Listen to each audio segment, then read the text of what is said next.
সাঁচার বাজারের সড়ক ও জনপদের রাস্তার দুপাশে অবৈধ স্থাপনা উচ্ছেদ অভিযান।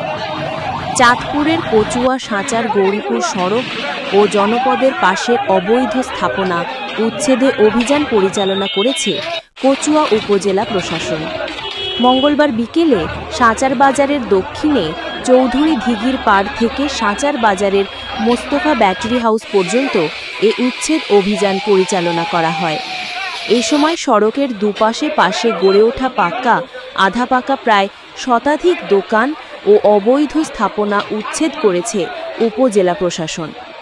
উচ্ছেদ অভিযানে কচুয়া উপজেলা প্রশাসন, চাঁদপুর সড়ক ও জনপদ বিভাগ, বাংলাদেশ সেনাবাহিনী, আইন শৃঙ্খলা বাহিনী, পুলিশ ও আনসার অংশগ্রহণ করেন।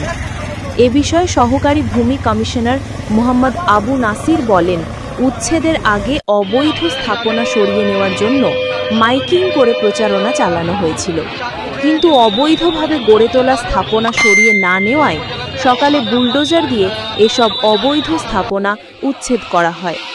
সাঁচারবাসীর দীর্ঘদিন আশা ও প্রত্যাশা ছিল অবৈধ স্থাপনা উচ্ছেদ করা। আজকে সন্ধ্যার পর হয় এখানে সমাপ্ত করা হলো। বাকি অবৈধ স্থাপনাগুলো অচিরে উচ্ছেদ করা হবে। উচ্ছেদ অভিযান পরিচালনা করেন কচুয়া উপজেলা সহকারী কমিশনার ভূমি আবু নাসির, সড়ক ও জনপদ বিভাগের উপবিভাগীয় প্রকৌশলী ওয়াসিউদ্দিন আহমেদ, উপসহকারী প্রকৌশলী আবু হানিফ সহ আরও অনেকে উপস্থিত ছিলেন।